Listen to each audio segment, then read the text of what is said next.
Bueno, pues buenas tardes a todos y todas en esta tercera sesión, que tenemos una mesa de lujo con Spitu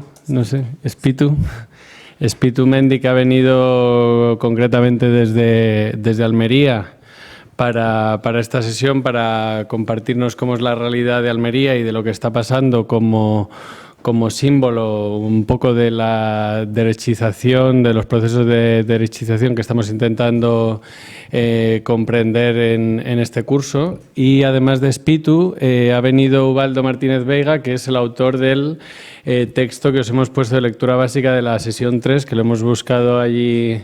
No sabíamos dónde podía estar porque el texto es de 2001, o sea que tiene ya 18 años. Y nos pareció tan interesante, y como alguien que conozca bien esa realidad, para intentar generar alguna pregunta, alguna conversación con Spitu, pues ha querido venir. Así que muchas gracias, Ubaldo, también por venir. Un poco por... Vale. Y el título de esta sesión 3 es Esclavos en Almería, que es el caldo de cultivo de la derechización racista. Y la idea era, a partir del caso de El Ejido, que no es solo El Ejido, sino todas las comarcas que hay alrededor, como uno de los casos que hay en la memoria de revuelta contra los migrantes, ¿no? De violencia hacia los migrantes, especialmente contra los marroquíes jornaleros que estaban en El Ejido de ese momento. Intentar entender, pues, una de las ideas que consideramos centrales del curso, que estos procesos pues no se dan de repente gracias a un discurso más o menos habilidoso que aparece en un momento dado, sino pues por un caldo de cultivo, como expresa también esa metáfora de la agricultura, que tiene que ver, pues bueno, con muchas de las cosas, con la organización del trabajo, cómo se fomentan y cómo se reproducen esas divisiones sociales y raciales en la práctica, en la vida real de un territorio concreto. Y las preguntas que lanzamos para esta sesión eran las siguientes. ¿Qué condiciones históricas, espaciales y laborales afianzan el racismo?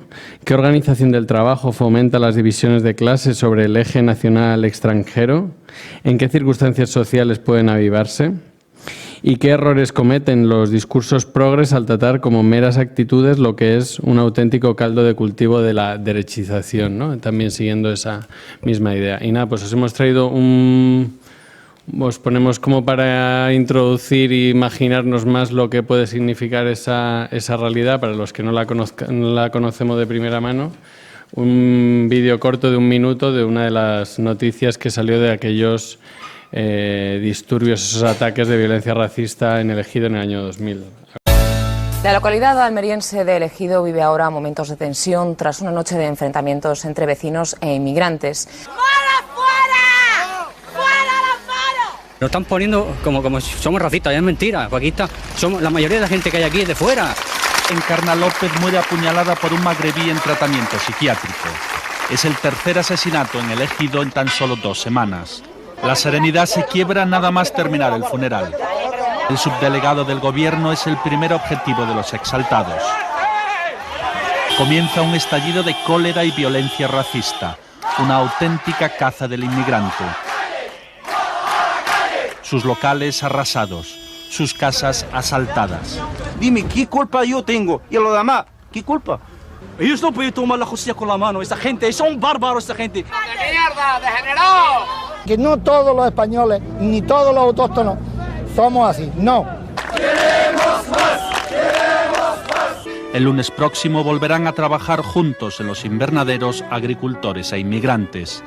2 comunidades que, a pesar de los recelos, se necesitan mutuamente. Vale, pues simplemente para contextualizar, y si alguien no ha leído el texto de Ubaldo, creo que también analiza con mucho detalle en muy poquitas páginas como la complejidad de lo que pudo explicar esta situación, y nada más os dejo con Spitu y después Ubaldo hará algún comentario, alguna pregunta de 5 o 10 minutos y después pasamos al debate. Muchas gracias. Buenas tardes a todas y todos. Gracias por invitarme. El viaje ha sido largo, de Almería a Madrid, y voy a regresar ahora, pero valía la pena. Los compromisos se respetan, ¿no? Yo ya me comprometí hace meses en venir, entonces tengo que hacerlo. Pues he leído el artículo de Ubaldo, muy completo. El que lo ha leído, que no me espere por ahí porque no voy a ser capaz de repasarlo y comentarlo, no. Solo voy a explicar un poco lo que he vivido en Almería, yo, los otros paisanos, africanos, latinoamericanos, migrantes que están tragando todo lo que es el racismo, el rechazo, la falta de muchas cosas en el mar de plástico de El Ejido o Almería. El Ejido se ha hecho famosa aquel día de febrero de 2000, con lo que habéis visto aquí. Y desde luego, muchos escritores, periodistas de investigación se han interesado en su caso. Y cada vez que me dicen El Ejido, digo, coño, ¿qué pinta El Ejido en Almería? El Ejido es un pueblo ahí, hay San Isidro, hay Roqueta. Siempre los periodistas preguntan por El Ejido. Es una equivocación porque Almería entera está cubierta de plástico. Y para trabajar estos invernaderos hace falta mano de obra. Y no son los nativos, los españoles, que van a ir a respirar las pesticidas, porque mientras trabajan los esclavos, fumigan, es decir, ¿cómo se llama? Sí, fumigan, ¿no? Sí. Y, bueno, jóvenes son estudiantes, hablo de españoles, los que no tienen patria, los a quien obligaron a salir de su tierra, pues se acomodan, tienen que trabajar o morir de hambre. Y hay una cosa que cuando lo he leído tenía lágrimas porque es como si su artículo de 2001 era de ayer, porque es la misma realidad. No me quieren ver en las plazas públicas, no me quieren ver en los bancos, no me quieren encontrar en el ambulatorio, pero me quieren en el invernadero. Solo ahí, como fuerza de trabajo, como si no fuera persona humana, con historia e ideología. Da vergüenza en el siglo XXI, en un país del primer mundo como España. Esta mancha, yo no sé hasta cuándo la vamos a tener ahí.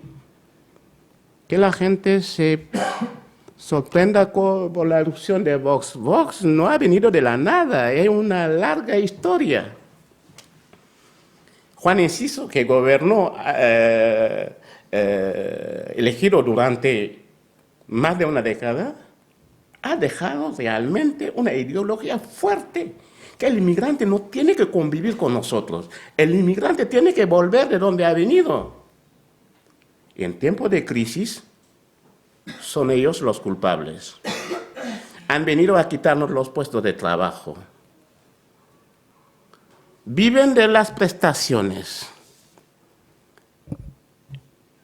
¿Quién lo cree? Porque sé que la gente que está aquí sabe más que muchos de estos políticos que manipulan. Yo no he trabajado durante 2 años y tenía una pequeña prestación de 500 euros, pero solamente 4 meses. Y cuando se ha terminado, no he podido tener nada, desde agosto hasta hoy. hace 2 días he estado trabajando bajo plástico otra vez. Y mañana, cuando llegue a las 6 de la mañana, tengo que seguir a trabajar. Entonces, que nos digan en España que si él, Álvaro, no trabaja, no tiene prestaciones, imaginaros, Pitu, que viene de tan lejos, va a tener esto. ¿Qué políticas sociales llevamos en España? Pero la gente, mis vecinos de Almería, creen en esto, que realmente cuando el responsable de Vox nos muestra el dedo y dice, son los culpables, nos están invadiendo, nos están quitando los puestos de trabajo, nos están robando. La gente cree. ¿Dónde está el del Partido Socialista? ¿Dónde está de Izquierda Unida? Los que dicen ser de la izquierda, ¿cómo lo expresan ellos? Este discurso, los fachas saben trabajarlo, y lo han trabajado fuerte, con Enciso, hasta la muerte. Enciso, durante las negociaciones, dijo que no iba a ceder un palmo de tierra para la construcción de albergues para trabajadores temporeros. No son temporeros, son trabajadores que llevan 9 meses, de 9 a 10, la campaña.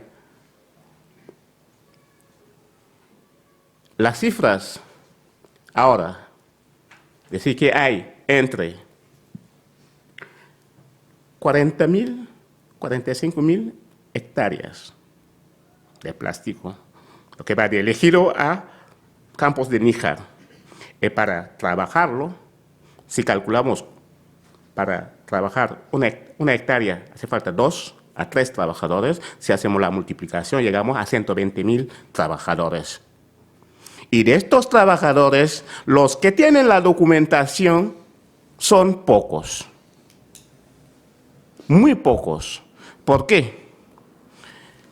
Porque si el convenio del campo dice que hay que pagar 46,76, que me paga 30, 32, 37, nunca llegan a 40, yo sí tengo la posibilidad de ir a donde me van a considerar como persona, y no solamente fuerza de trabajo, pagándome lo que se paga al otro.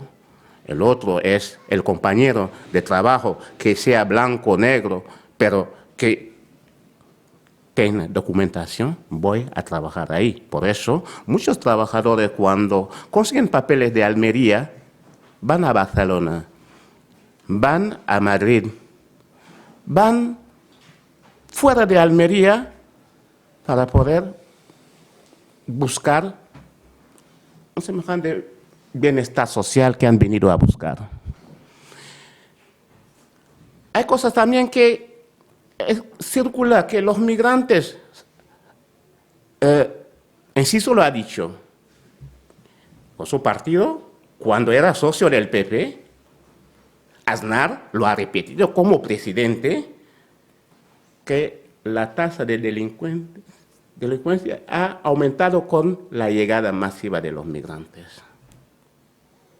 Decidme, ¿cuántas cárceles nuevas han construido en cada provincia de España? Yo soy de Almería, solo tenemos una, y es la misma.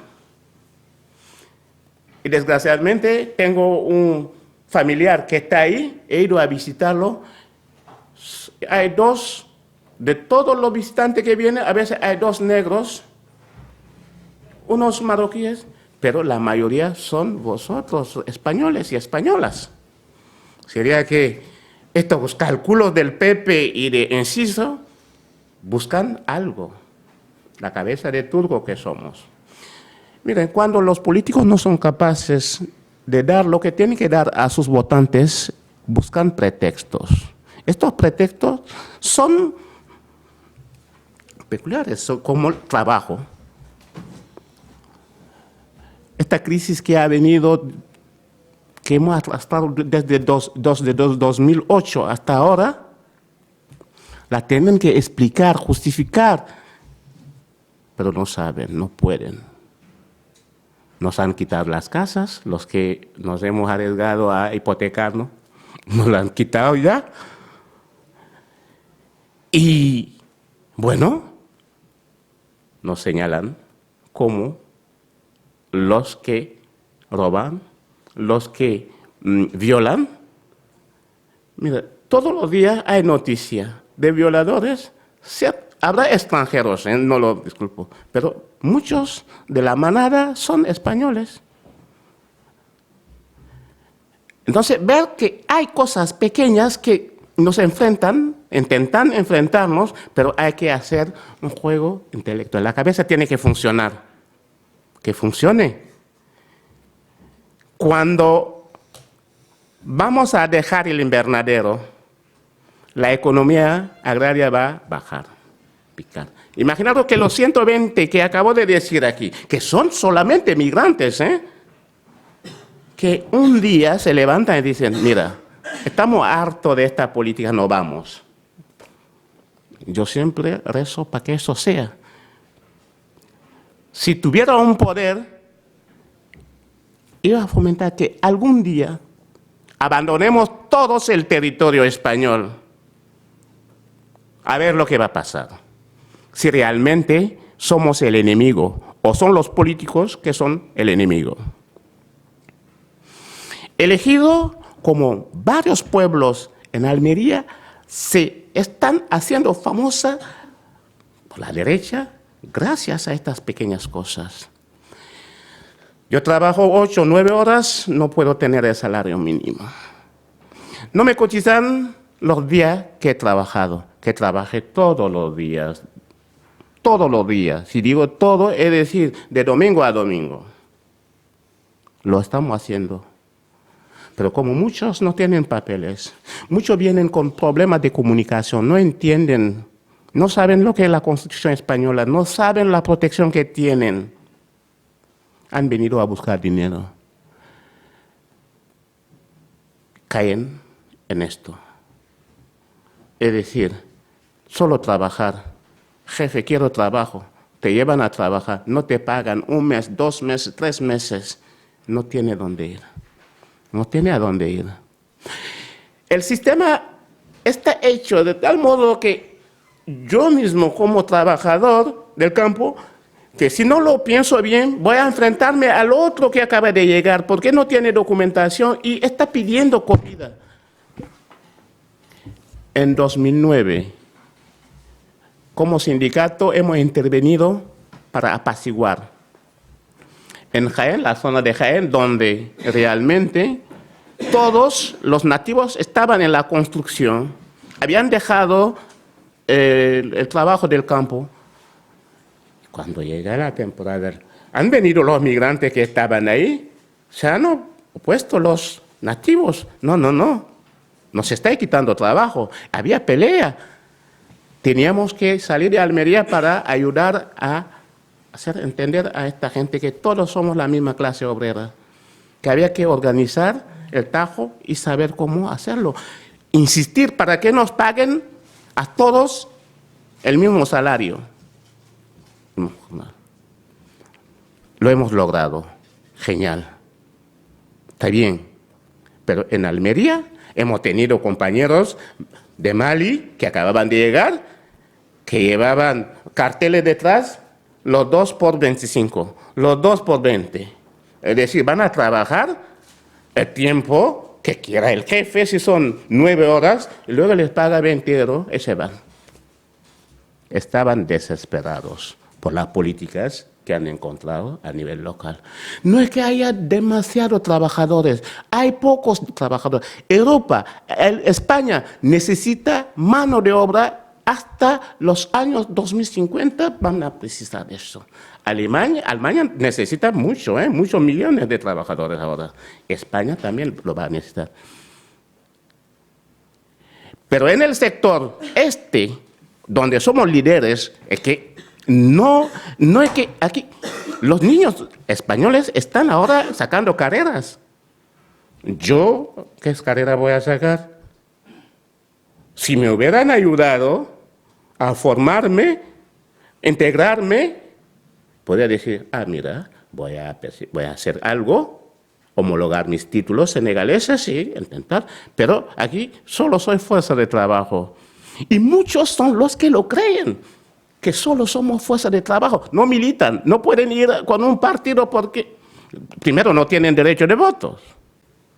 Aunque tengan permanencia de cuántos años, sigue sin derecho de voto. Entonces, que no nos digan que son extranjeros, es cierto. Los que tienen papeles, la nacionalidad, a veces se equivocan. Se equivocan. Habrán votado muchos migrantes latinoamericanos en la zona de El Ejido, porque son muchos ahí. Habrán votado marroquíes. No solo los españoles. Votan porque no saben a quién votar. ¿A quién votar?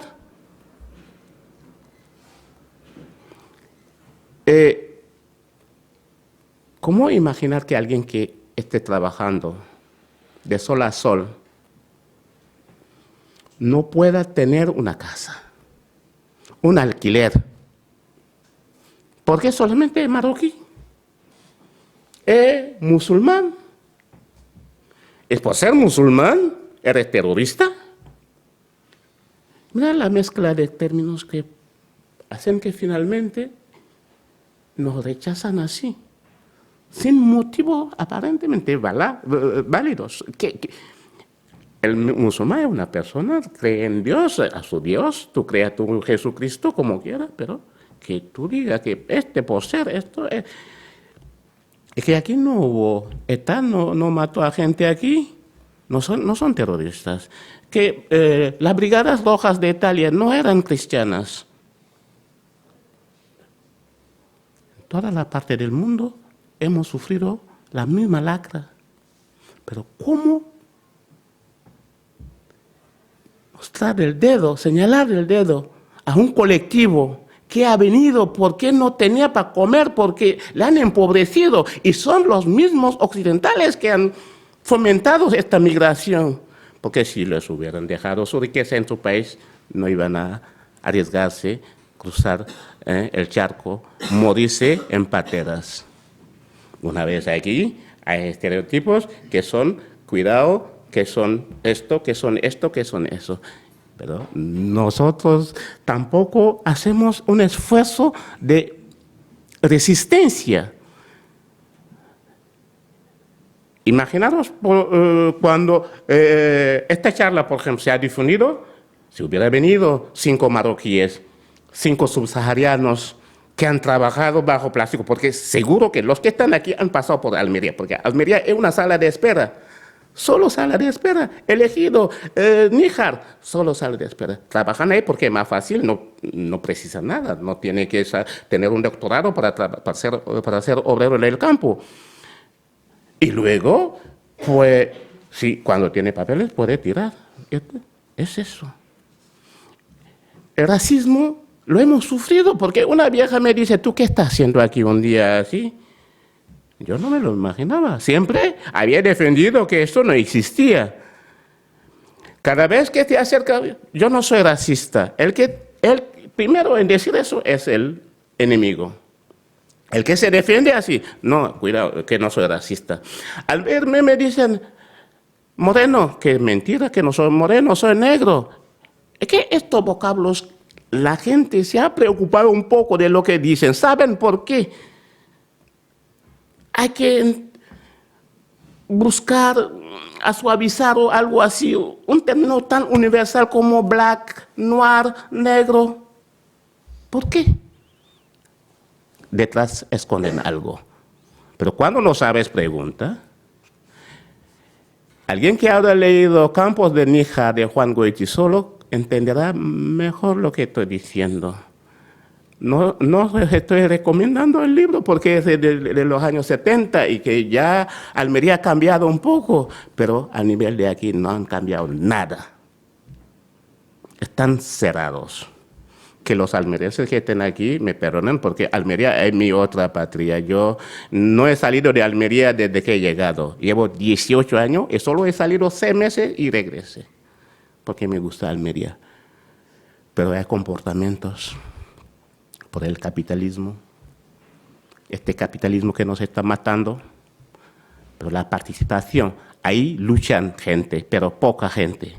El sindicato de obreros de campo, cuando estalló este pogromo en 2000, vino de Sevilla a montar una sección provincial, donde había un negro, Gabriel, un marroquí, Abdelkader, y José, que ha vuelto ahora para acompañar a estos migrantes que malviven, hasta ahora están malviviendo, porque no entienden, necesitan formación, pero los programas de integración que dan a los ayuntamientos no les llegan.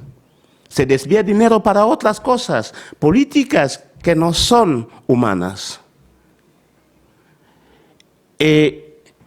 ¿Cómo alguien decía que trabaja, no puedas tener una vivienda digna? Porque la han rechazado, lo han excluido. Si no me alquilan la casa en el centro del pueblo, tengo que ir a buscar un cortijo entre invernaderos. Ahí no molesto a nadie. ¿Y cómo no me ven? Pero vivir ahí de manera salvaje, ¿por qué me están considerando como un salvaje? Y la triste realidad que hemos vivido desde 2000 hasta ahora. Hace 2 días han quemado una gran chabola en Níjar. Porque molesta. Porque de crítica en crítica han pensado que hay que erradicarlo, hay que quitarlo. De Ejido lo han derribado en 2015, el nuevo alcalde Francisco Góngora dijo que lo iba a derribar y lo ha derribado. Sin buscar alternativas habitacionales a esta gente. Pero, ojo, digo, ningún inmigrante en esta tierra es turista. Son trabajadores. Si no están cuidando de nuestros ancianos, están bajo plásticos. Están haciendo los peores trabajos, los mal pagados. Almería es así. ¿Qué más contaros? Yo prefiero dejar el turno de palabra al especialista, porque él hizo una investigación fenomenal. El artículo solo leer, pues, es completo. Por eso decía, no sé si es necesario repasarlo por punto, no. Porque es largo, es completo, es conciso. Dejarlo decir algo, si hay preguntas, estas preguntas me ayudarán a quizá decir cosas que estaban esperando y que no he podido decir. Porque así. Muchas gracias. Yo te preguntaría, antes de pasar a Ubaldo, igual que nos explicaras más tu trayectoria en primera persona, desde antes de llegar, por qué llegas y luego qué tipo de trabajos has tenido, por qué tipo de empresas has pasado.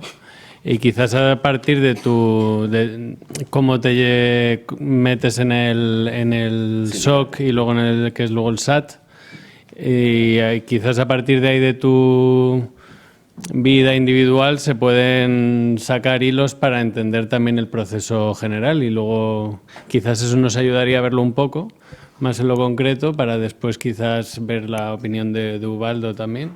Vale. Ya mi nombre lo había entendido. Yo he nacido en Guinea-Bissau y cuando llegaron los portugueses, durante la guerra de liberación, mis padres vinieron a Senegal, en Casamance, en el sur. Yo en los años 69 empecé a querer ir a estudiar. Mi padre no me quería dejar ir a trabajar porque somos campesinos, humildes y no... Vale. Y yo hice una huelga de hambre para ir a estudiar porque veía chicos de mi generación ir a la escuela. Acabamos de hacer la independencia, que nosotros como chicos no sabíamos lo que pasaba. La guerra era la guerra, pegamos blanco y pues, son demonios que vienen a hacer aquí, nos matan y algo así. Y más tarde he ido al norte a estudiar, a 700 kilómetros de mi padre. Soy un eterno migrante. Yo siempre, mis padres les veo poco y voy. Estudié en la Universidad de Dakar, Filología Hispanoamericana. Luego he sido profesor de idiomas durante 13 años. Claro, uno me dice, ¿tantos años? ¿Cuánto tienes? Tengo bastante, ¿eh? ¿No? Y en el 99, después de tener todo mi título, pues ser formado como profesor completo, y digo, coño, ¿es esto que me van a pagar? Mirando mi nómina me enfadé. Faltaban muchas cosas. Y dije, no, este sindicato lo tenemos que remover. Y luché para tomar la dirección del sindicato diocesano de Dakar. Estaba en el privado católico. Trabaja por la iglesia. Y en la iglesia había explotación. Esta injusticia me machacó y dije, vamos a luchar. Empecé a decir cosas y la gente me trataba de loco. ¿Tú vas a transformar esta estructura? Sí. 2 años después hemos logrado bastantes cosas y yo, después de firmarlo en junio, busqué un visado con la complicidad de la patronal porque molestaba. Y el 26 de agosto cogía un vuelo de Spanair y Barcelona. De Barcelona cogía el tren hasta Almería, donde tenía primos. 2 días después me llevan bajo plástico. El calor. Y sembrar es la tarea más difícil del invernadero. Hay que agacharse, hay que hacer esfuerzo. Salir de ahí completamente machacado. Tenía sangre por las venas. Y dije, coño, es lo que hay, ¿qué voy a hacer? Y cuando llamé a mi hija, me dice, papá, ¿qué hace ahí? Soy obrero de campo. ¿Estás loco? ¿Cómo un profesor se va? Digo, niña, he venido a buscar dinero para manteneros. Así he trabajado 4 años, indocumentado, a veces con identidad falsa. He llegado a ser encargado de una finca grande, con otro nombre. Pero en 2004, me regularizan, cojo el permiso de residencia y digo, ¿a dónde voy? Lanzarote, porque tenía un primo y dije, ven aquí se hace más dinero. He llegado, era mentira. Peón de la construcción, cobraba 1.140. Digo, coño, ¿por qué no me he quedado en Almería, donde ya tenía mis amistades, mis redes, y la biblioteca donde quería ir ya, y hay que buscar otras? Y después en marzo me matriculé para sacar el carnet de conducir ahí, pero luego dije, coño, voy a terminarlo en Almería, porque tenía prisa de regresar. Me metí a trabajar en un hotel como marmitón. Lo hice durante 7 meses.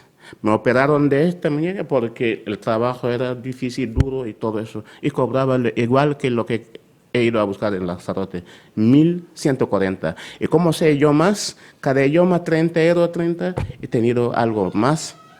El francés me lo pagaban, el alemán me lo pagaban, entonces he tenido algo más. Y cuando los compañeros del sindicato, porque desde que he llegado no he dejado de colaborar, de apoyar a la traducción, porque de francés Olof, Mayaco y todo eso, y los compañeros españoles, pues no, tú acabas de venir, le dije, sí, acabo de venir, no creían. Y así entré en el sindicato. De 2006 hasta 2017 he sido el portavoz. Trabajo ingrato. Luchas por miles de personas, pero con ideología muy baja. Cuando convocas una manifestación, sale poca gente.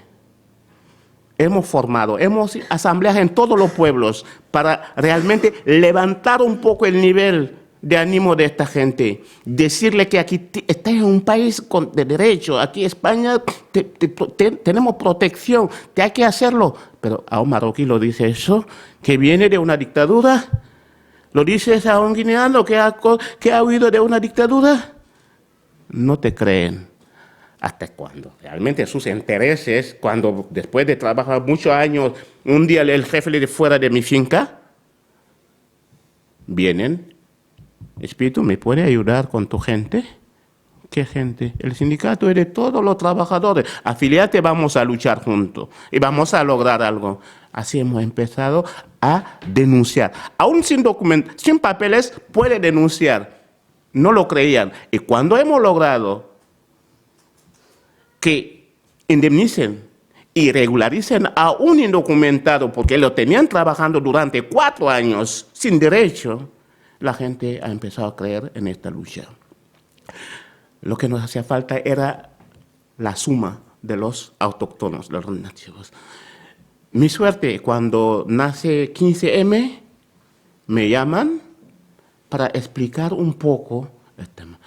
Y decir que un almeriense que no sabe del invernadero, que un muchacho me dice que él no sabía esta realidad, que aquí no hay explotación, que los migrantes cobran bastante y que lo gastan su dinero mandando a la familia. Claro, van a mandar dinero a la familia porque por la familia hemos venido. Somos muy solidarios. Mi familia, mi mujer, mis hijos, pero también tengo mis padres. Y con la divisa tengo que apoyar a que las familias se mantengan. Así he luchado, he viajado mucho gracias a esta lucha. He ido en todos los países de Europa donde realmente tenemos conexión. Somos fuertes cuando se trata de denunciar un caso fuerte, cuando hablamos con los suizos, cuando hablamos con los franceses, cuando hablamos con los alemanes. Porque realmente toda la producción de Almería va hacia ahí. El consumidor no tiene que ser ignorante como lo somos. No intentamos saber lo que está pasando. Esclavos en Almería es un buen titular. Esclavos somos los esclavos que mantenemos Europa entera. ¿Dónde va? En Alemania. Va a un supermercado, mira la etiqueta. Tomate de España, made in Almería. Entonces, ¿por qué tenemos que escondernos? Así nos hemos hecho famoso, pero nos han machacado. A mí me han metido a la cárcel, a mí me han maltratado, me han insultado por el titular Esclavos en Almería, los periodistas de Almería enteros, los intelectuales, unos cuantos, que no tenían cojones de defender a esta lucha, estos luchadores, estos realmente sin derechos, sin techo, sin nada. Cuando denuncian casos, todo el mundo los ataca. Espíritu y su sindicato. Pero cuando se enfadan así, estoy muy contento. Me digo, lo he hecho bien. ¿Sí?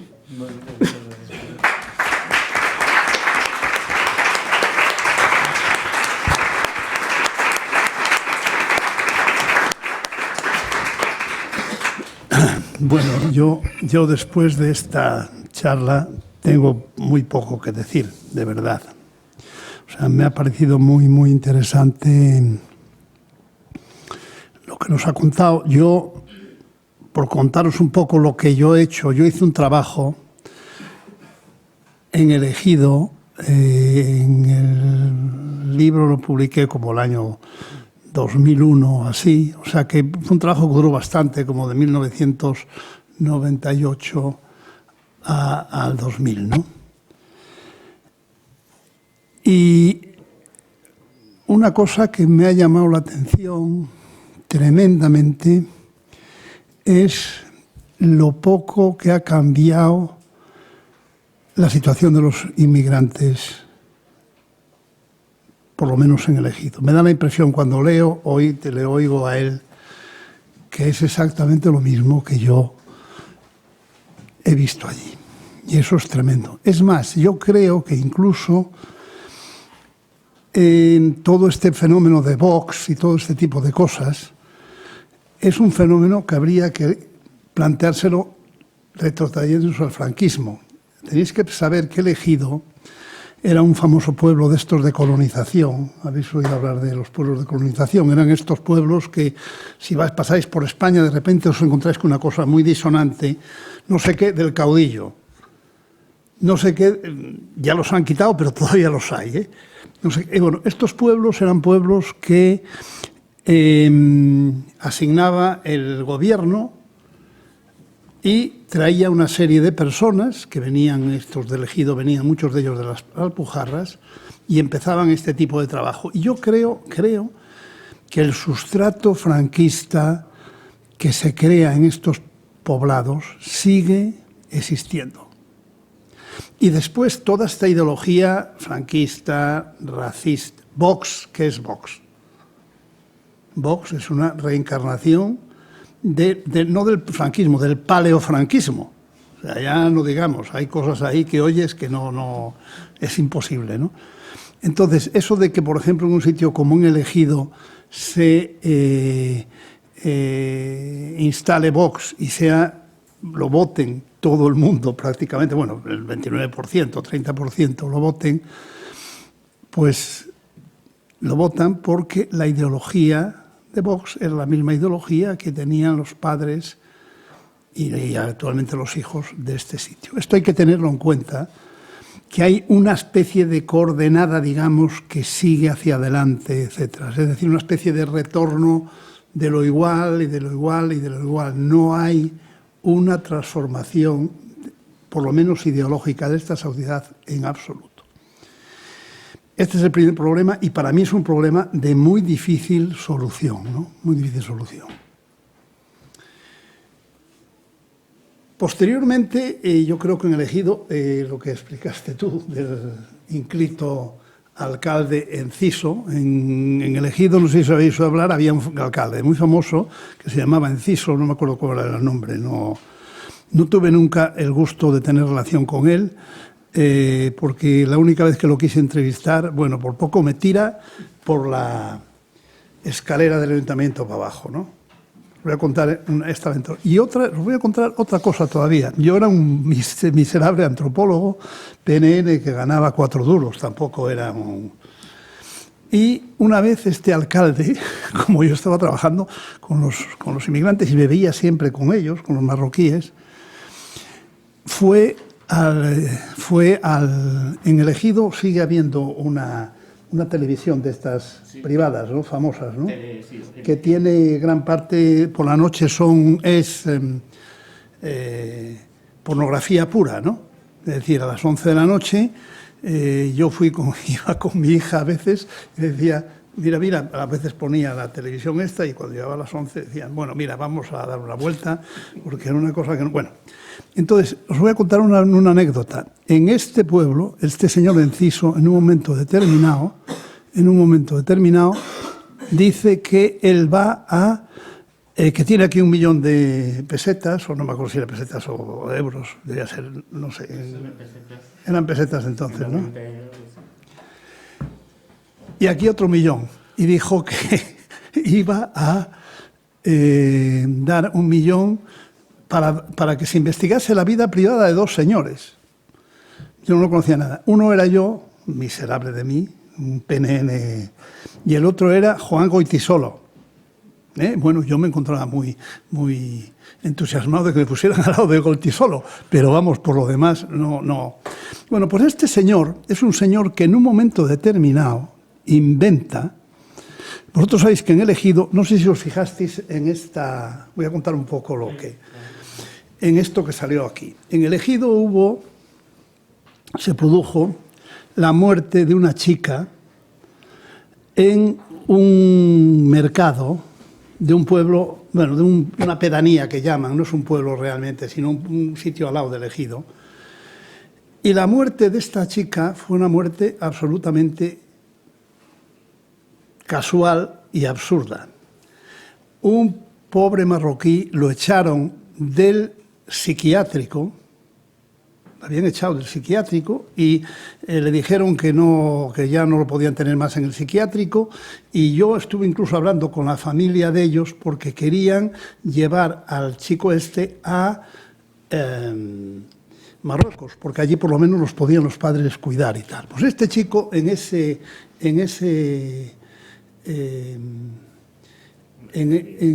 momento va al mercado, tenía un cuchillo, no sé dónde lo había cogido, porque él no lo tenía, y empezó a hacer una cosa ahí, que te pillo, una cosa de niño infantil, de que te pillo, le clavó el cuchillo, no sé si fue en el bazo o en el hígado, a la pobre chica y la mató. Y entonces esto produce todo un revuelo, que es todo este revuelo que pasa, no lo voy a contar, más o menos tendréis idea de esto.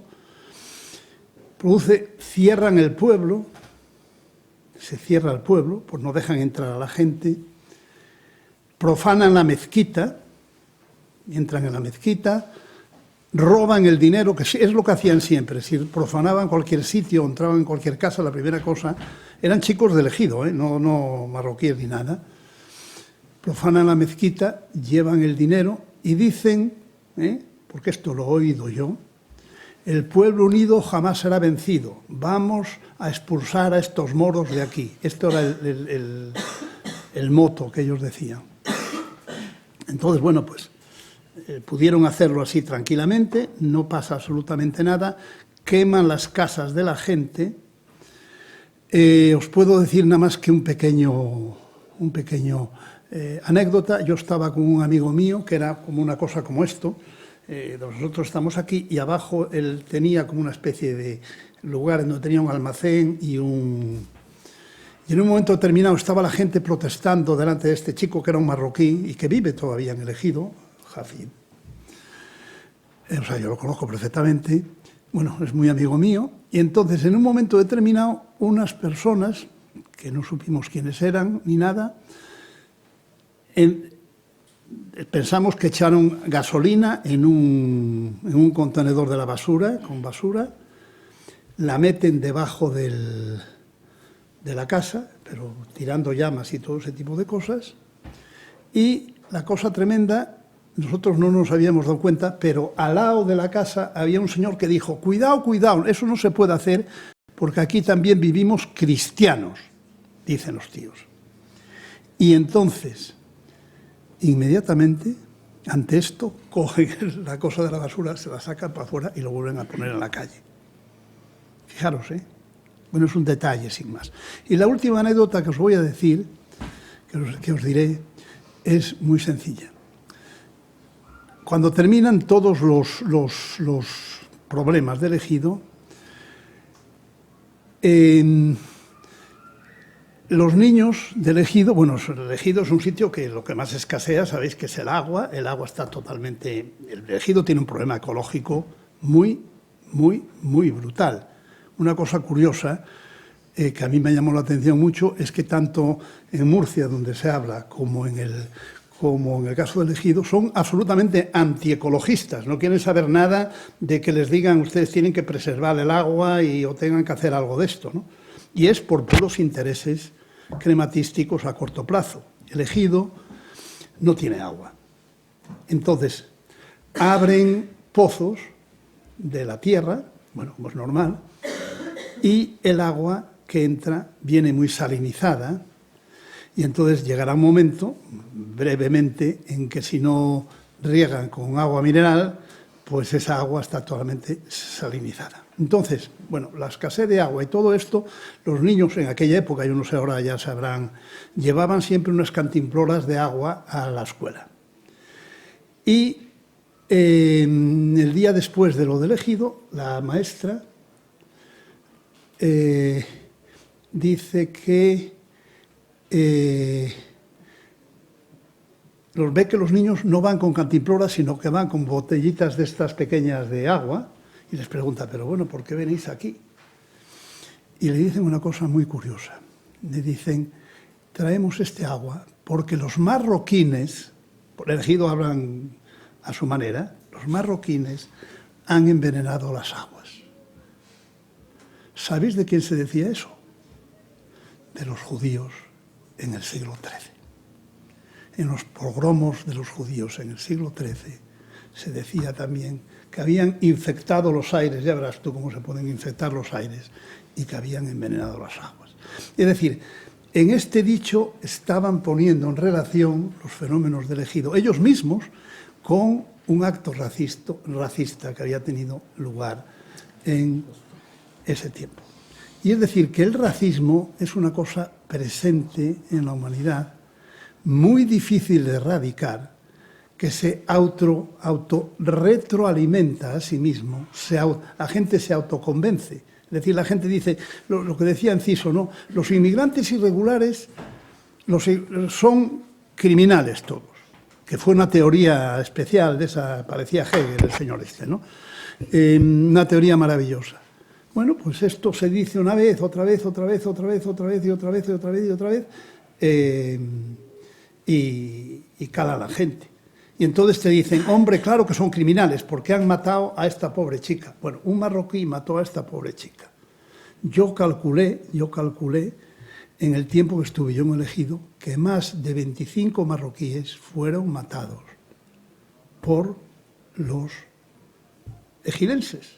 Y nunca, bueno, no sé, los llevarían, me imagino, los meterían en las mazmorras más duras y todo ese tipo de cosas, pero nunca nadie se preocupó de esto. Sin embargo, un señor que estaba demente, el pobre hombre, hace esto y ya crea teoría. Todos los inmigrantes son iguales, iguales, iguales.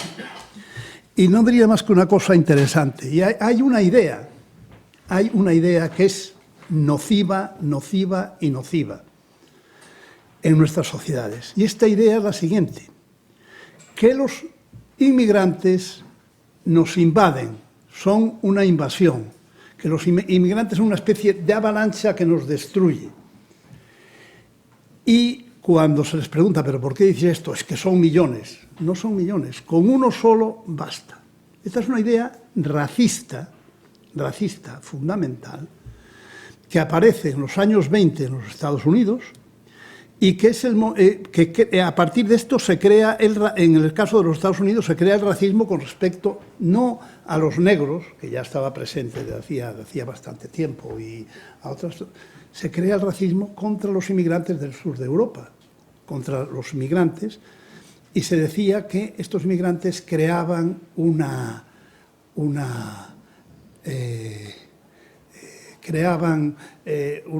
traían consigo una invasión que traía consigo lo que ellos llamaban, aquellos lo explicaban claramente, el suicidio de la raza, que a partir de esta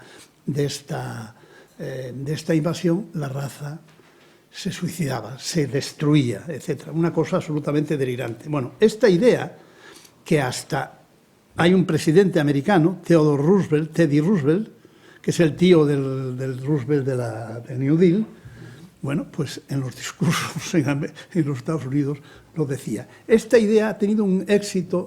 Hay un estudio de un historiador americano que lo ha estudiado. Es un libro fantástico donde estudia todo este proceso. Esto se ha desarrollado pues en Europa, en los Estados Unidos, en todos estos sitios, y todo el mundo habla de esto, de la invasión, etcétera. Y les contaré una cosa de España que es interesante.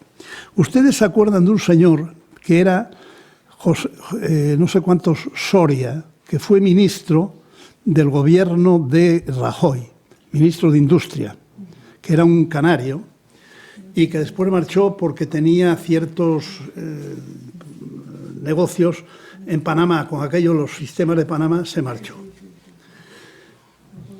Hay una cosa interesantísima. Yo he hecho un estudio sobre Canarias y, seguí los periódicos y no sé qué, no sé cuánto, y en un momento determinado veo en un periódico, se llama el Diario de Avisos, que cuando había todo Canarias, hubo un momento en que hubo una llegada de pateras inmensa a Canarias, fue muy grande, ¿no? Y entonces empezaron a decir, bueno, esto va a ser un problema tremendo y tal y cual. Y entonces se desarrolló esta idea de la invasión. Nos invaden, la avalancha viene y todo ese tipo de cosas. Y entonces hubo una discusión preciosa. El delegado del común, me parece que se llama, que es el delegado, el defensor del pueblo, dijo, no podemos admitir más inmigrantes porque los inmigrantes nos están invadiendo, producen invasión, producen avalancha y todo esto. Y este señor Soria, gran genio, dice, este señor no tiene razón. No tiene razón porque, fijaros, esto es muy, muy interesante, indica lo que significa esto. Dice, no, porque en Canarias han llegado los inmigrantes de Sudamérica, lo que llamamos los latinos, y estos no producen invasión.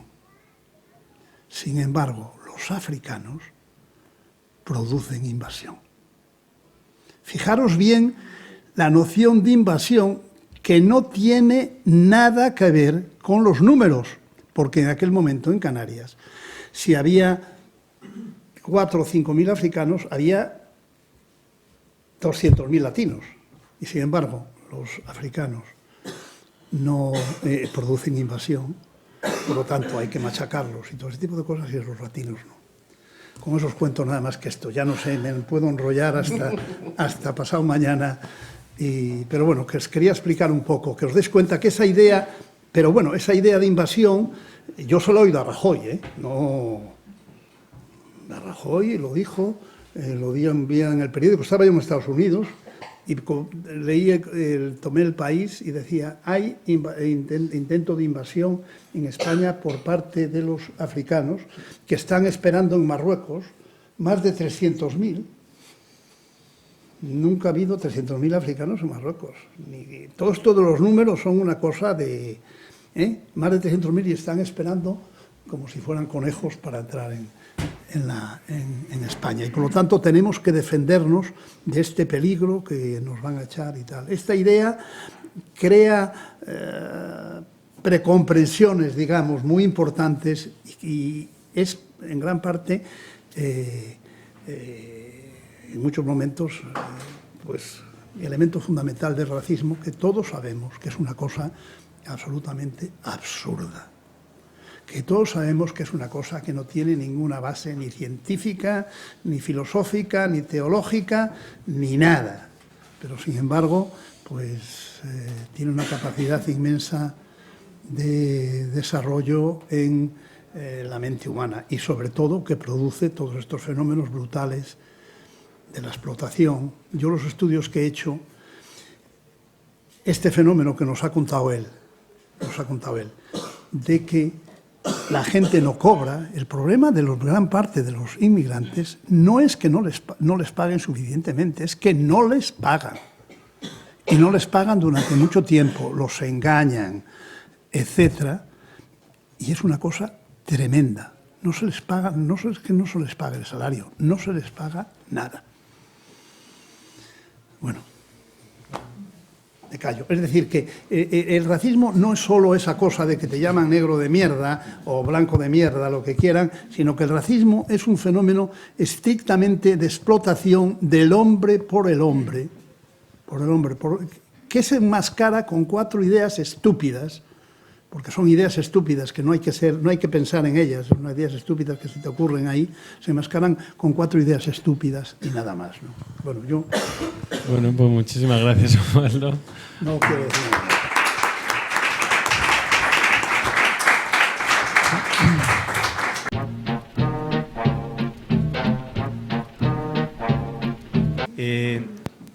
Cuando antes decías, ¿no?, que tú rezabas porque en un momento determinado los migrantes que hay en Almería se marchasen, a mí me gustaría preguntarte si dentro de los migrantes existe la conciencia de eso, de que pueden hacer eso, de que pueden lograr, ¿no?, marchándose, que toda esa economía que está ahí y que, bueno, se vale de ellos, lo iba a sufrir enormemente.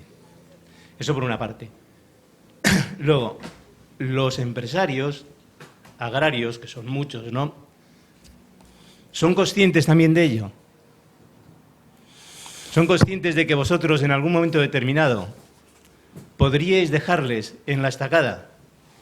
¿Podríais dejar toda esa producción sin que pudiese salir a la luz? Bueno, gracias. Bien.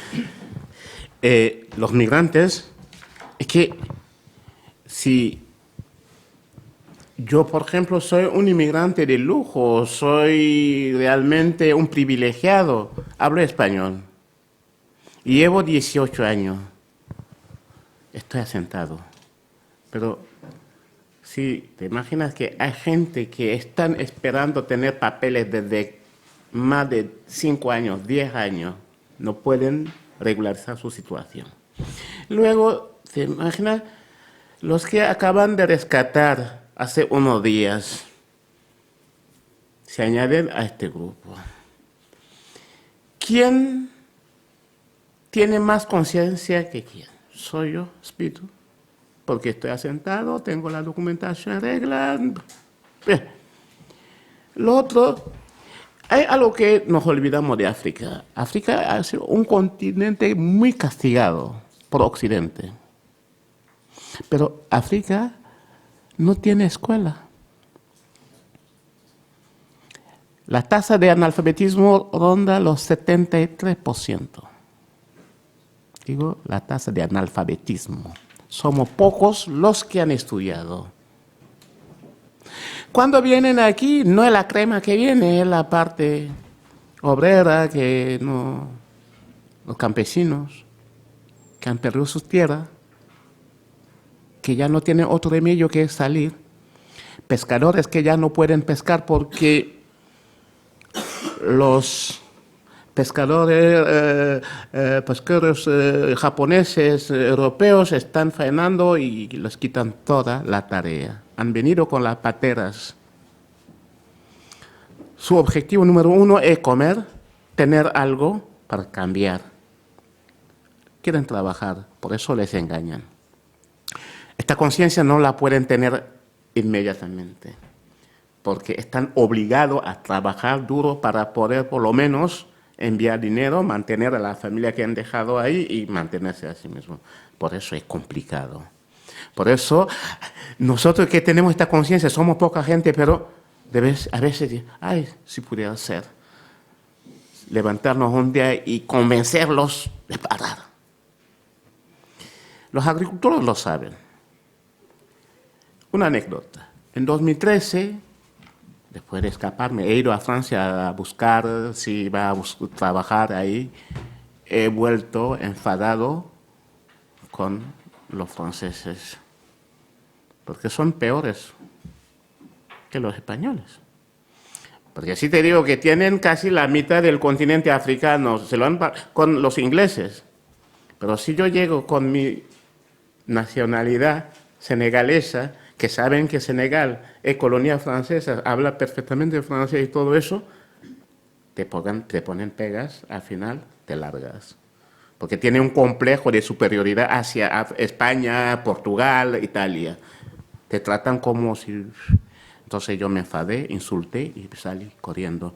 Me he metido a trabajar 3 meses en el invernadero en el Ejido, justamente en tierra de Almería. Y los agricultores se quejaban de que les robaban la producción. Entonces la subdelegación de gobierno hace su trabajo, patrulla de Guardia Civil, multiplicarla por 2, 3, 4. Empiezan a venir. Fíjate, en la finca donde yo trabajaba éramos 15, pero solo los 5 tenían papeles. El día siguiente solo hemos trabajado los 5. Los otros no se atrevían a venir. Así repítelo en el mar de plástico. Muchos han visto que no tenían obreros y han ido a quejarse. A decir al subdelegado de gobierno que retire su patrulla, que no es necesaria. Mira cómo hay contradicciones en esto. Los intereses son estos. Ellos saben que si realmente la Guardia Civil se mete ahí, los que no tienen papeles tienen miedo de ser deportados, porque la idea que nos transmiten, un migrante que viene siempre tiene un policía detrás, Entonces trabaja y va a su cortijo. No puede salir porque si encuentra una pared le llevan. Entonces están conscientes de eso. Pero nosotros no tenemos la fuerza de respuesta de decir, vamos a hacerlo. Sería genial. Hola, buenas tardes. Comentaba Ubaldo que la ideología franquista la han heredado los propietarios, por decir así, los empresarios. Yo quería saber, ¿los empresarios son individuales o hay grandes empresas que controlan grandes extensiones de plástico? Porque la idea del racismo y tal, pues yo creo que en los individuales es más acusado, pero una gran empresa que tenga a lo mejor no sé cuántas cientos de hectáreas es otro planteamiento, aunque también explote a la gente. Normalmente, o sea, en Ejido, la mayoría de las empresas son pequeñas empresas, familiares, con...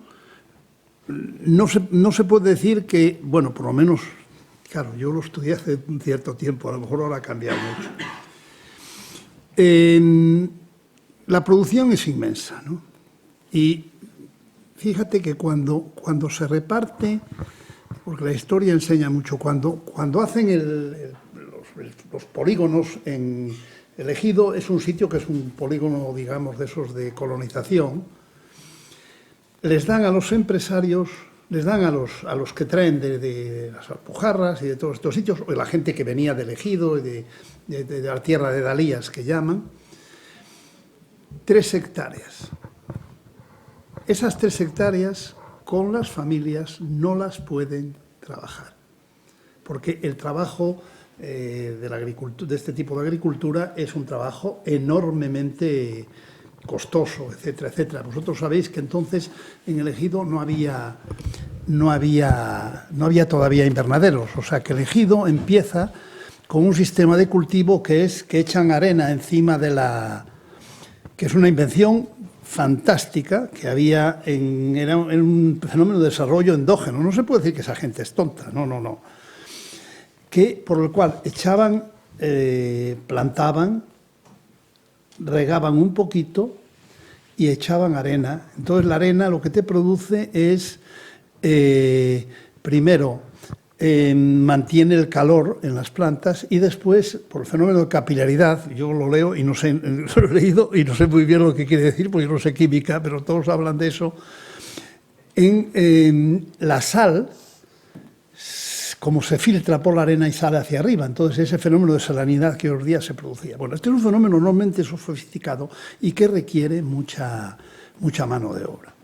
Lo mismo ocurre, bueno, ya hoy día en los invernaderos, la cantidad de mano de obra que se requiere es ingente. Fijaros que hay muchos momentos 4 cosechas al año, porque eso es una tontería cuando dicen los inmigrantes no trabajan porque están todo el día parados. Pero bueno, con 4 cosechas al año, ¿cuándo van a estar parados? ¿No? Son todos invenciones. Pero no sé lo que me decías de lo de Franco.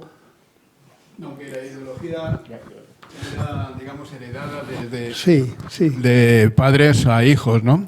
Pero yo te preguntaba si son pequeños propietarios. O son grandes empresas, porque no sé cómo consiguen mantener las 13 hectáreas de hace no sé cuántos años. Si estarán las grandes empresas multinacionales intentando pillar allí las tierras. Son pequeños propietarios, unas características, son pequeños propietarios. En el caso del Ejido, cuando yo estudiaba el caso en el año 2000, no había un solo inmigrante, porque claro, los ejidenses son inmigrantes, son gente que viene de las Alpujarras de Granada, de las Alpujarras de Almería y de esos sitios, ¿no? Ni un solo inmigrante era propietario, ni uno solo. Y las grandes empresas básicamente son empresas que tienen que ver en gran medida con la exportación, las alhóndigas y todo ese tipo de cosas. Pero son grandes empresas, ¿eh? Yo no tenía más que un amigo empresario en el Ejido, porque a mí la gente no me quería mucho allí, y tengo que confesarlo, ¿no? Pero este señor nunca, y era una buena persona, me parecía a mí, nunca nos veíamos en el ejido. Venía a Madrid, siempre me llevaba a comer, no se me olvida mi vida, nunca he comido yo mi vida en una cosa así, me parece que se llamaba Club 31 o algo así. Club 31 debe ser una cosa, bueno, una cosa absolutamente que yo no ni conocía. Pero este señor me decía a mí que él se dedicaba básicamente a los problemas de las alhóndigas y tenía camiones y tenía todo este tipo de cosas que él con 5 o 6 mil millones de pesetas no lo movía. Es decir, que hay muchísimo dinero, pero es con estos fenómenos de comercialización, etcétera, etcétera. Después me han dicho que hay algunas aglomeraciones pero ya no las conozco, ¿no? Pero no muy grandes, como 15 o 20 hectáreas, es que es una cosa que la gente tiene que ser un millonario, etcétera, ¿no? O sea que básicamente son en pequeñas empresas familiares, en donde la familia en este momento casi no trabaja. Me parece a mí, ¿no? Ahora hay muchas familias del ejido, bueno, se han enriquecido, ¿no? De la primera explotación familiar, bueno, se han asociado y son cooperativas grandes. Y la zona de extensión de esta agricultura industrial es la zona de Níjar, donde realmente hay grandes hectáreas. Porque el ejido ya está saturado, ¿no? Entonces tienen que llevarlo por la otra parte. Son pequeñas y pequeñas y hay muchos capitalistas, los capitalistas sí, porque tienen la exportación. Dese cuenta que cuando yo estaba allí en el ejido, a mí siempre me llamaba muchísimo la atención. Los camiones que salían del ejido, salían miles de camiones, y a lo mejor en 25 horas sin parar estaban en Hamburgo para llevar los tomates y todo ese tipo de cosas. Entonces, toda esta gente que tiene camiones, muchos camiones y todo ese tipo de cosas, es una gente absolutamente enriquecida. Las cosas que circulan alrededor, evidentemente, así lo mismo que las plantas, son compañías americanas. Monsanto es la que controla absolutamente todas las semillas del ejido. Que yo estuve incluso con un señor que venía de Estados Unidos, así muy rimbombante, ¿no? Okay. Sí. No se envenenan con... Claro, venían allí, pero esos son grandes compañías. Por aquí, otra pregunta. Tres cosillas. Bueno, primero con lo que decías de la criminalización, ¿no? Y cómo siempre se piensa o se construye al otro como criminal, peligroso y es una amenaza. Y tiene mucho que ver con el apartheid institucional, ¿no? Que genera como esa sospecha. Y quería dar el ejemplo, por ejemplo, en Madrid, de los manteros aquí, en el año 2009, yo creo que era cuando estaba Rubalcaba, pero bueno, de hecho sigue habiendo muchas redadas que llaman redadas de perfil étnico. Es decir, que de alguna manera los policías tienen instrucciones, bueno, aparte que ganan, digamos, más... ¿Cómo se llama esto? Incentivos, digamos, tienen incentivos si detienen a tanto número de migrantes, con lo cual pues van a por la gente negra, que es más fácil no equivocarse. Y esto se denunció por la Asociación Sin Papeles en esos momentos, y yo lo que recuerdo es que hicimos un grupo que se llamaba Stop Redadas y íbamos a hablar con los vecinos, con la gente de los locales, con los vecinos del barrio, para contarles lo que estaba sucediendo, las redadas que estaban llevando a cabo y por qué. Y entonces los vecinos, incluso la gente de los locales, es verdad que nos miraba sorprendida y decía, pero algo habrán hecho. Porque es muy difícil no pensar que no has hecho nada cuando tienes la plaza, por ejemplo, de Lavapiés todo el rato ocupada, con lecheras, las redadas eran, o sea, literalmente cerraban la plaza y detenían y se llevaban a mucha gente a la vez.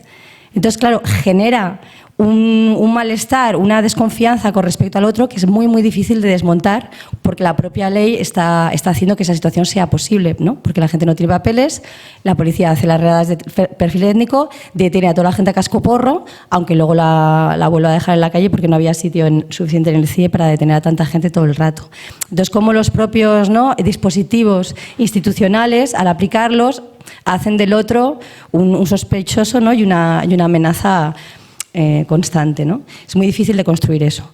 Y la pregunta que tenía, porque lo que más me parece doloroso, que es, estamos hablando del 2000 y ahora estamos en el 2018, que nada haya cambiado, ¿no?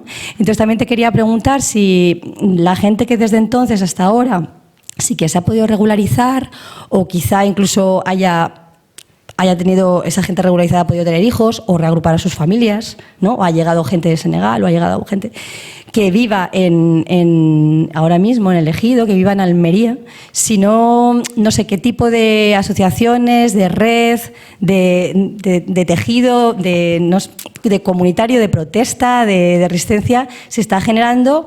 O eso no ha pasado, la gente llega a los invernaderos, cuando consigue regularizarse se pira de allí porque eso es un infierno y no termina de cuajar nada ahí de gente que ya tenga cierta capacidad, ¿no?, legal al menos, de poder protestar sin que... Bueno, de poder protestar. Bien. Los asentados, los que han tenido la posibilidad, porque es verdad, desde que he empezado no he hablado de la ley de extranjería que nos discrimina, que nos pone en esta situación, porque yo creo que si llegan a hablar de indocumentados es que el propio gobierno no hace realmente lo que tiene que hacer para solucionar este problema. En Almería necesitan trabajadores y cada vez se quejan que no tienen gente documentada. Entonces, esto solamente para justificar su preferencia, es decir, cómo llegan a contratar a sin papeles, porque saben que si les cae una inspección, lo tienen cagado, porque la multa es fuerte. Entonces, para defenderse, hablan de este sistema. Pero a su vez, cuando le llega alguien con la documentación, a veces no le dan de alta. Lo guardan ahí hasta... A veces, un muchacho que ha trabajado durante más de 10 años y un día, cuando le han echado, dice, va a presentar el subsidio de desempleo. Pero no tenía cotizaciones, es decir, que no le han hecho nada. Entonces, la ley de extranjería, ¿qué te dice? Que tiene que llegar aquí, tirar 3 años, documentar su estancia en España. Cada 2 meses tiene que presentar una prueba, tiene que tener una tarjeta sanitaria, tiene que tener un empadronamiento, tiene que tener no sé qué. Una vez este hecho te dice, te exigen un contrato de 1 año. En un sector tan precario, donde realmente no hay voluntad de hacer bien las cosas, tú, el Estado, exige esto y no tienes un aparato de control. Que la inspección de trabajo normalmente es la que tiene que implicarse, hacer que todo cambie, pero no lo hace. Por eso decía, es cierto, como los invasores que somos, aunque seamos tantos, no tenemos ningún valor político. No somos agentes políticos, no tenemos derecho de voto, entonces no sirven para eso. Cuando los agricultores levantan el dedo, todo tiembla. Del subdelegado del gobierno hasta el último, el escalón. Nos hacen mal las cosas, pero a veces los que tienen la suerte han regularizado su caso, han podido reagrupar a sus familiares, pero ahí no acaban las dificultades. Después de eso, el paro sigue, porque en cuanto no tiene un contrato de trabajo o no has cotizado lo suficiente, te quitan los documentos. Te quitan la documentación.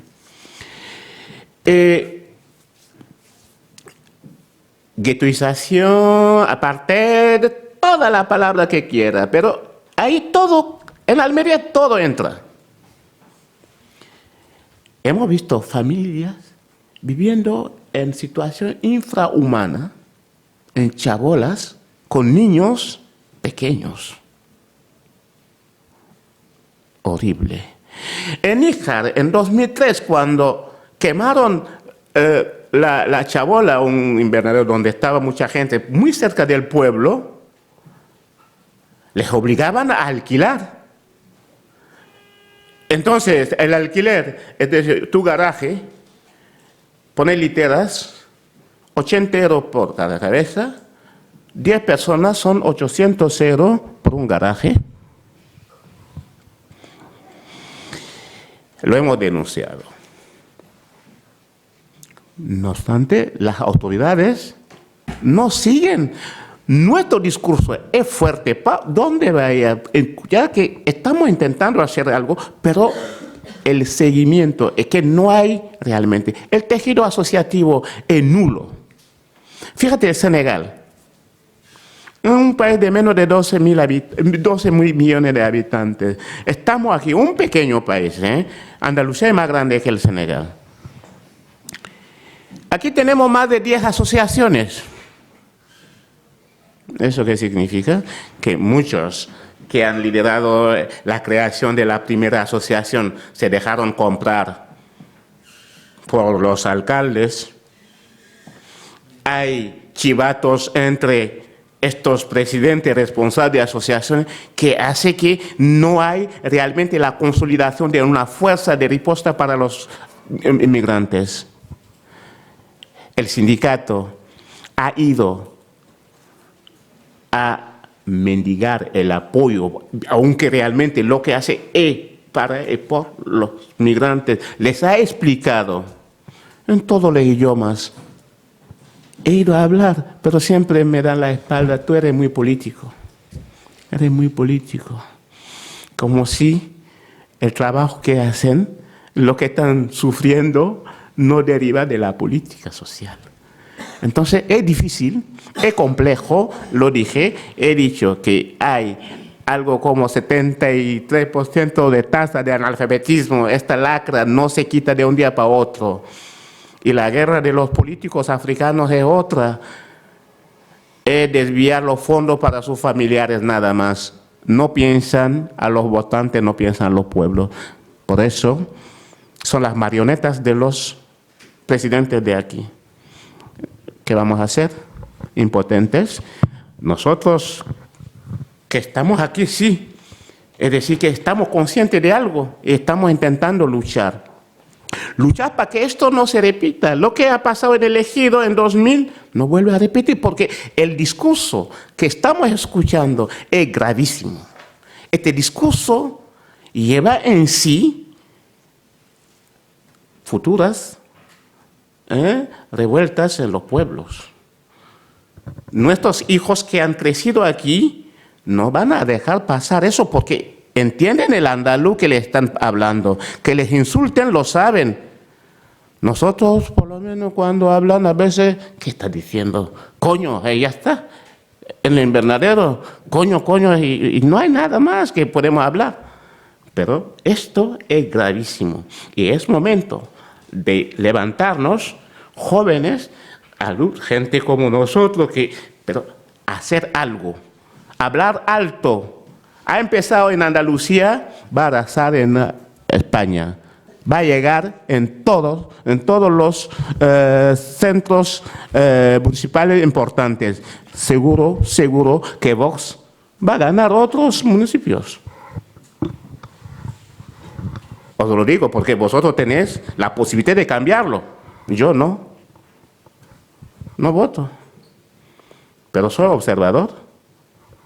Pero soy muy crítico con vosotros también, vosotras.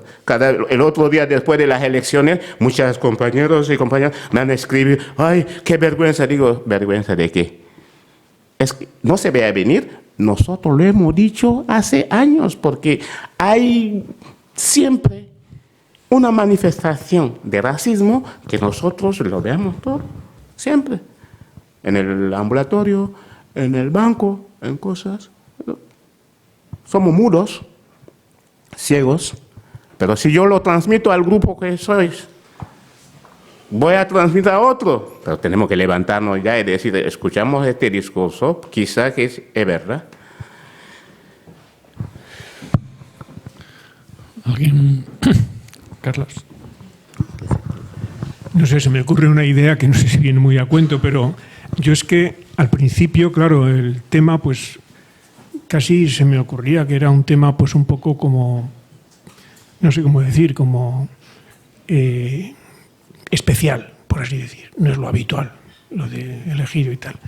Luego, según he ido leyendo el artículo de Ubaldo y según he escuchado, poco a poco me ha ido viniendo la idea de que no es algo residual y que la lógica de una fortísima relación de dominación en el ámbito económico y en el ámbito ideológico está presente a nivel mundial y está presente a nivel histórico.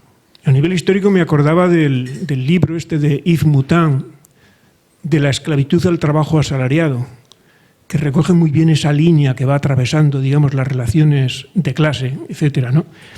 Y entonces, para mí, en este contexto, la cuestión que han planteado varios, empezando por el primero que habló, pensar un poco, bueno, ¿qué hacer frente a esto? Y claro, yo lo que veo, la primera pregunta era ¿por qué no reaccionaban los marroquíes que estaban en los... Yo la pregunta la amplío. ¿Por qué no reaccionamos? Porque en situaciones de este porte, yo creo que todos los que estamos aquí, me parece que todos vemos que hay muchísimo de esto a nivel mundial y en el ejido, por supuesto, ya a un nivel ya de crédito, etcétera. Pero ¿por qué no reaccionamos? Y bueno, yo creo que hago mi hipótesis de por qué no reaccionamos. Pues porque yo creo que en la vida social, se nos ha articulado a la inmensa mayoría de la población desde una perspectiva en la cual no somos sujetos de pensamiento ni sujetos de acción. Cuando tú decías que haría falta reaccionar actuando algo, es que ese sujeto no lo tenemos nosotros mismos, ¿eh? Se lo pedimos a otro, pero nosotros mismos no lo tenemos. Somos sobre todo escuchantes, damos vueltas a nuestras cabezas, pero lo vivimos a un nivel individual, pequeño del amigo, no sé qué, pero no tenemos, o sea, se nos ha privado de la capacidad de deliberar en común y de tener capacidad de acción en común. No quiero decir que todo el mundo esté privado de estas cosas, pero la inmensa mayoría de la gente está muy privada de estas cosas. Y claro, estando privados de estas cosas, el poder campa a sus anchas. El poder a través de los medios de comunicación, que estamos siempre escuchando las mismas cosas, etcétera, etcétera, y la incapacidad de acción. La delegación con los partidos que están casi siempre en las mismas coordenadas y que tampoco piensan mucho, están ahí sojuzgados por un contexto que no cuestionan, en fin, no sé, entonces... No sé, es todo un planteamiento de decir, bueno, a lo mejor tenemos que buscar otro chip, otras claves para vivir, ¿no? Y si no, no vamos a cambiar, porque lo que decíais se está repitiendo, la historia se repite continuamente.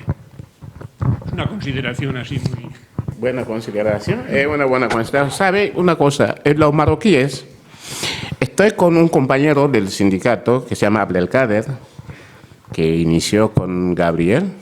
Cuando vienen, no van hacia él, vienen a hablar conmigo. Y cuando Laura está en su despacho, van directamente a hablar con Laura. ¿Y por qué eso? Porque piensan que la clave la tiene Laura, la solución Laura la tiene. Yo era el portavoz, y cuando le pregunta... No, era que no sabía cómo. Digo, pero tú no hablas español. ¿Por qué no puede hablar con Abdelkader? Vuelve al despacho de Abdelkader. Es el despacho de entrada. Oficina número 1. Ahí se hace vemos de qué tema se trata para orientar, derivar hacia Laura o hacia mí. Si se trata de extranjería, Entonces, digo, nosotros, cuando veamos a un blanco, pensamos que sabe todo. Entonces, que de aquí, teniendo asociaciones de migrantes, de vez en cuando, puedo intentar penetrar y ver cómo se plantean el tema de la lucha. Así salimos de nuestro inmovilismo, ¿no? Es decir, ayudar a que esta gente se despierte, que habla, ¿eh? Ayudarlo en eso. Sería algo, no sé. ¿Alguna palabra? ¿Pregunta? ¿Comentario?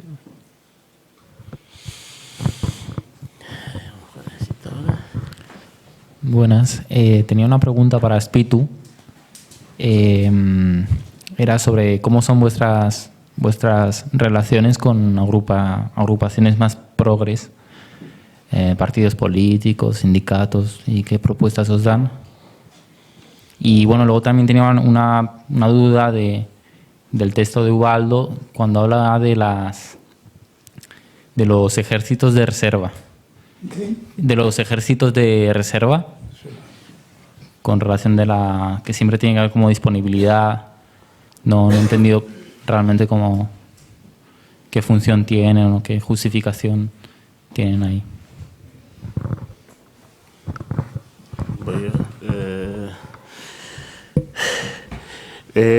Con los partidos políticos son pocos los que se dirigen a nosotros. Tenemos Izquierda Unida, que siempre hemos intentado, pero al final he visto que la coordinadora provincial, que era Rosalía, en aquel entonces, tenía más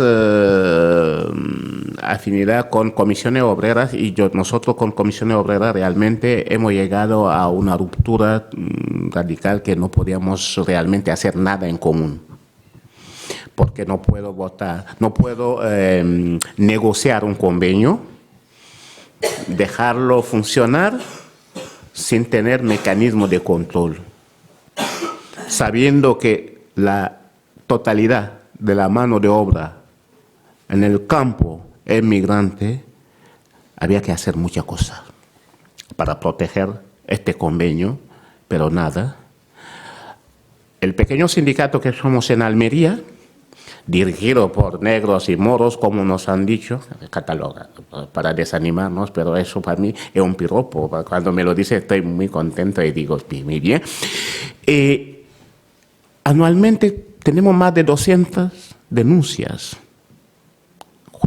en los juzgados, en el CEMAC, y hemos logrado un montón de casos. Tú no puedes imaginar, si hubiera dejado mi teléfono iba a seguir sonando. Me llaman aunque no estoy. Ahora no estoy.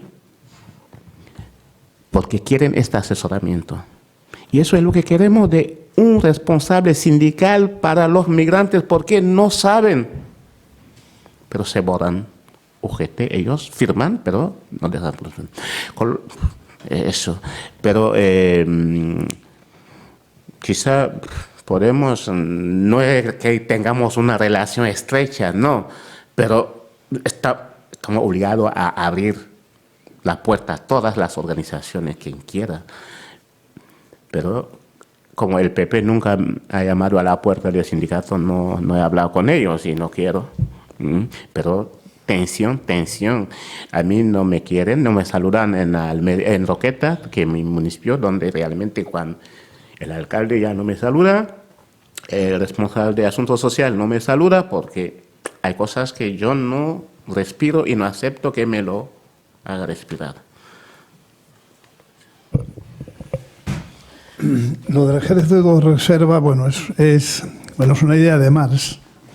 Sabes que en el Capital él dice que en unos momentos lo llama el ejército de reserva o el ejército de los desempleados.